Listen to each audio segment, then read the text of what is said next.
Okay, I had to dub over the first part of the video here because I used the term review. I came to a fast conclusion. I really suck at doing reviews.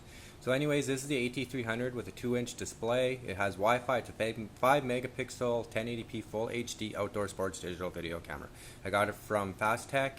It came packaged really awesomely. It doesn't say anything about it doing 4K, but it's actually an option in it. It does 4K at 10 frames a second. It came in Chinese, so I had to change the language right away. I show that in the first step, and I show how to connect the Wi-Fi, and at the end I show every single frame rate by dropping a ball, and it shows off the 240.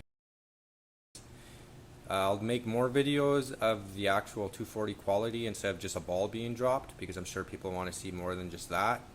And that's about it. So I'll get back into the video, and yeah.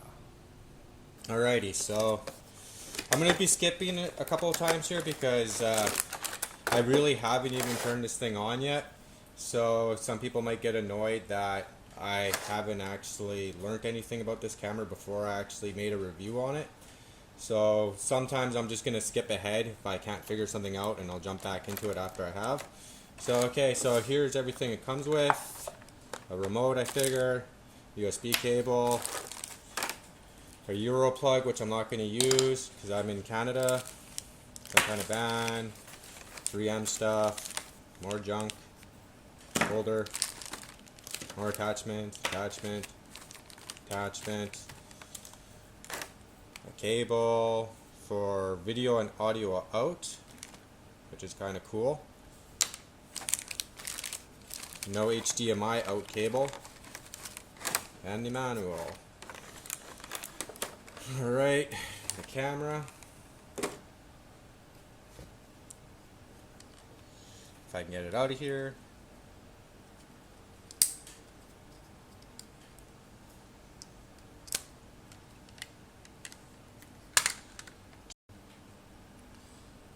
Okay, so this is how you change the language, I believe. Hold the power button. Or yeah, hold the power button to turn it on. Push the up arrow, and as soon as the menu comes up, you have to quickly push the Wi-Fi button, I think, to move to the configure.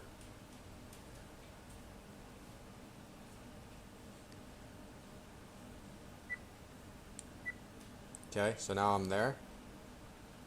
So I'll go down. I believe it's 2 past the 50. Then push the power button. Nope, that's the time.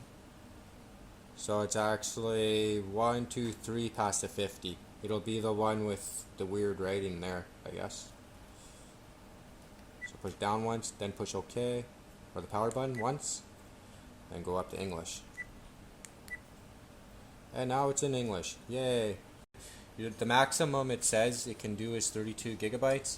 I tried Lexar 64 gigabyte with 633X.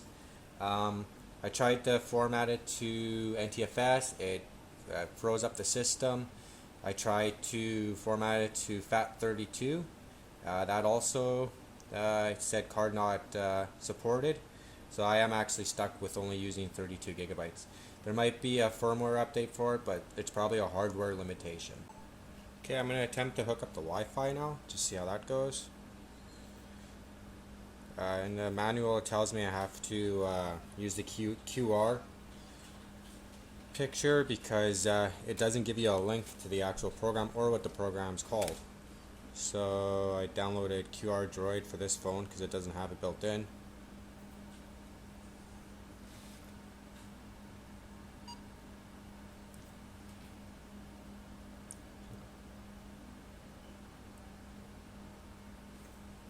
Okay, so it's called FBOS or FBO Sports.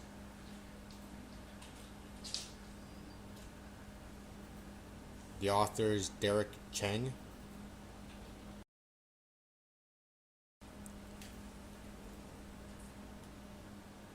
Okay, after you have the software installed, go to Settings,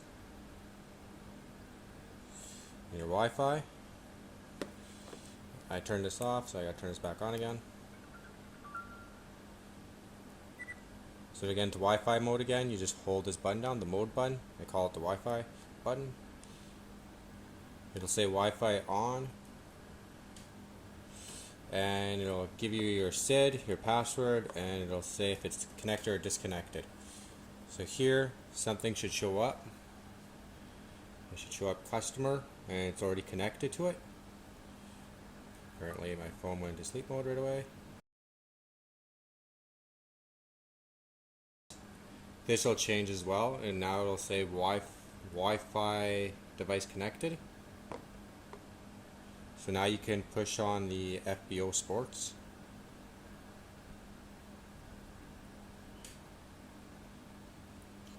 Okay. And here it's working. And it's not that bad. It's a little out of sync. Okay, it also has a record button that records directly to the SD card on the camera.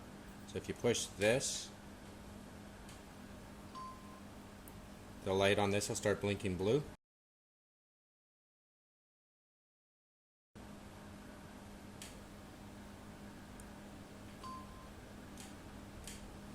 That's that. This app is pretty slim. The options are basically white balance, frequency, date stamp, format camera, slow motion function. You can enable that.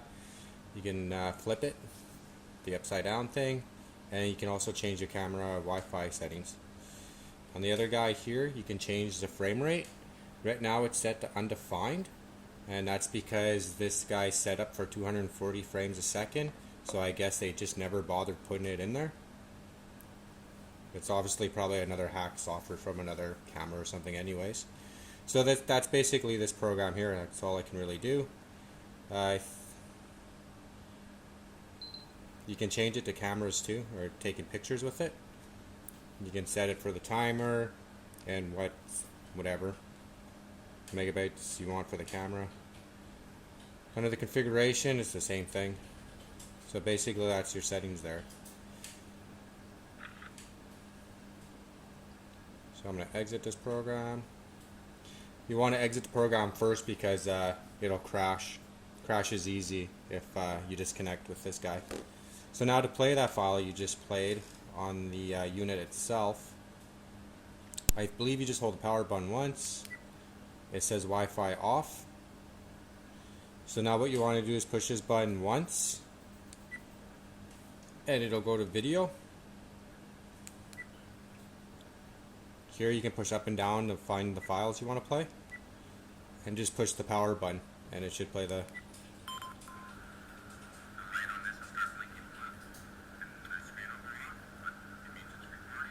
not the best speaker.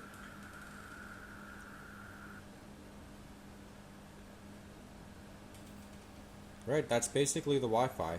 The more advanced settings you can go into to change your password and stuff. So just hold this button here to get back into the menu, but I did something else.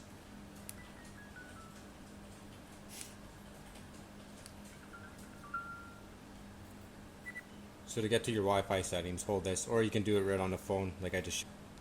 So hold the button down. Here you'll want to go to Wi-Fi password and then push the power button, and here you can change it.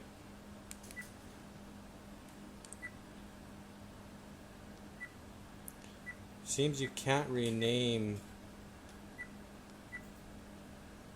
the customer part of it. So you can't change it there, so I'll see if I can change it on the phone.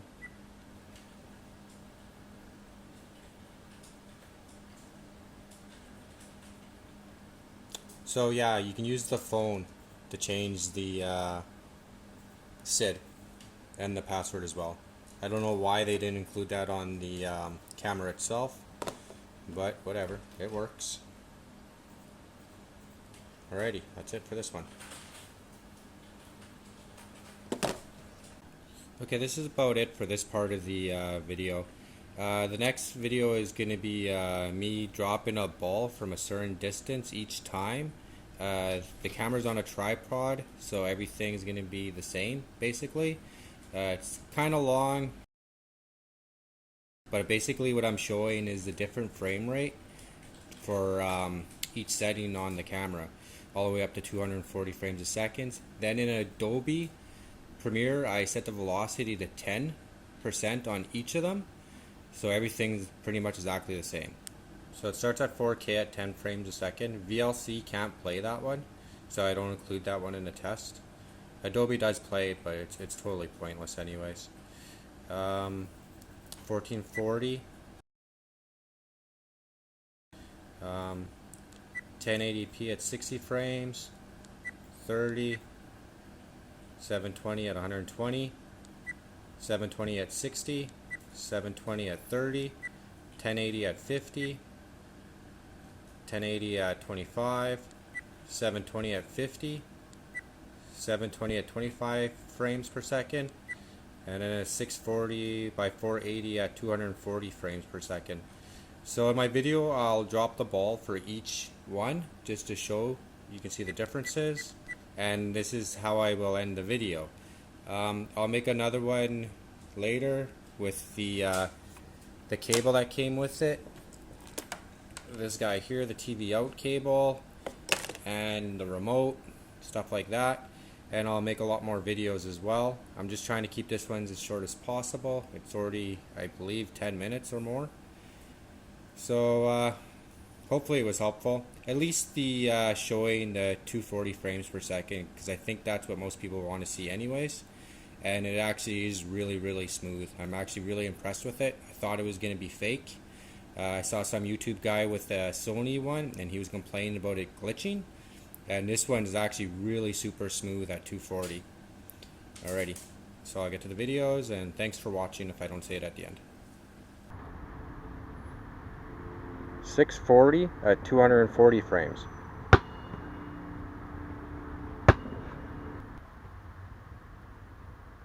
1440 at 30 frames.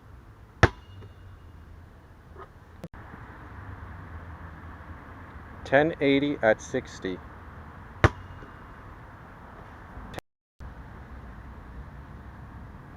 1080 at 30 frames.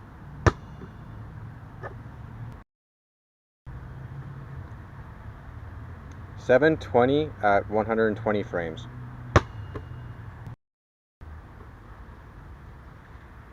720 at 60 frames.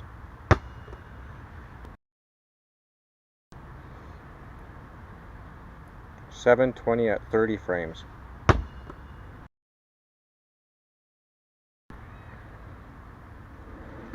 1080 at 50 frames.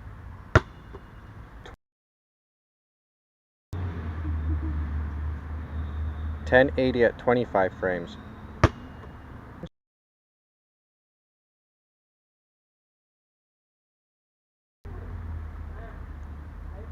720 at 50 frames.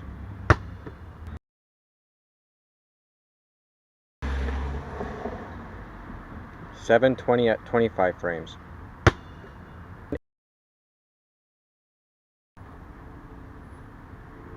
640 at 240 frames.